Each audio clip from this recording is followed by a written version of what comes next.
రక్షణ కార్యక్రమం.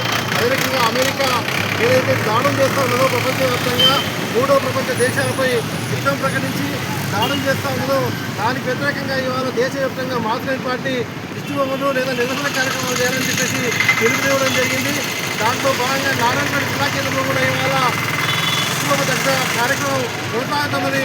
ముఖ్యంగా ఇవాళ ప్రపంచంలో ట్రంప్ అధికారంలోకి వచ్చిన తర్వాత దాదాపు అనేక చిన్న దేశాలపైన తన ఆధిపత్యం కోసం అక్కడ ఉండేటువంటి పెట్రోల్ కావచ్చు, డీజిల్ కావచ్చు, లేదా ఇతర ఖనిజాలు ఇవాళ సమాజంలో లేక అంటే ప్రభుత్వాలు నడిచేటందుకు కోసం అవసరమైనటువంటి మౌలిక అవసరాలు ఆ దేశాల అవసరాలు తీసుకునేటందుకు ఆయా దేశాల్లో ఉన్నటువంటి ఖనిజ అవసరాలైనటువంటి లేదా మామూలుగా దొరికేటటువంటి ఖనిజాలు మొత్తం కూడా తమ వశం పరుచుకోవడం కోసం ఇవాళ పెట్రోల్, డీజిల్ లాంటి వాటిని కూడా తమ ఆధీనంలోకి తెచ్చుకోవడం కోసం ఆ దేశంలో ఉన్నటువంటి ప్రజలపైన, ఆ దేశ అధ్యక్షులపైన లేదా ఆ దేశంలో ఉన్నటువంటి పాలక వర్గం పైన పూర్తిగా దాడులకు పాల్పంటున్నది.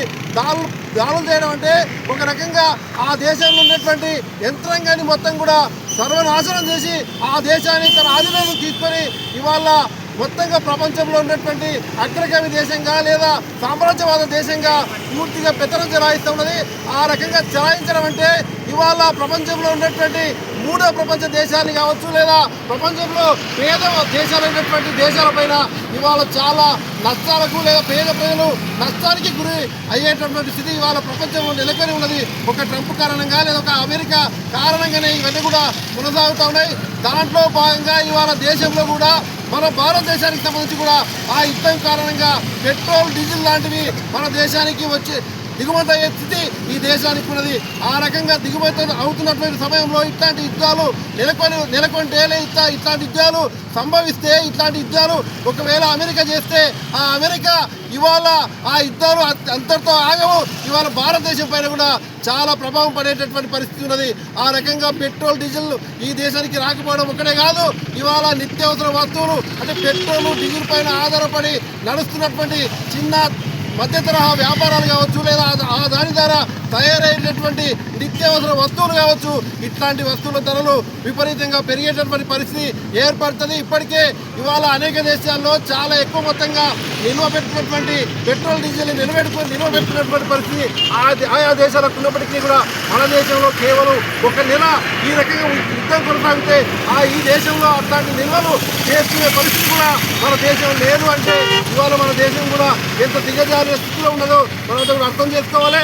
ఆ రకంగా చాలా తక్కువ దినాలకు అవసరమయ్యే పెట్రోల్, డీజిల్ ఉన్నటువంటి స్థితి ఈ దేశంలో ఉన్నది. ఆ రకంగా ఉన్నప్పుడు ఇవాళ నిత్యావసర వస్తువులు వాడేటటువంటి జనం కావచ్చు, పేద ప్రజలు కావచ్చు నష్టాలకు గురికాక తప్పదు. ఆ రకంగా అత్యధిక ధరలు పెరిగిపోయి ఆ వస్తువులు కొనుగోలు చేయని స్థితి ఈ దేశంలో ఏర్పడుతుంది. ఆ రకంగా ఏర్పడినప్పుడు పేదరికం వస్తుంది, దారిద్ర్యం ఏర్పడుతుంది. ఆ రకంగా సంక్షోభాలు ఏర్పడేటటువంటి స్థితి ఈ దేశానికి దాపురించున్నది.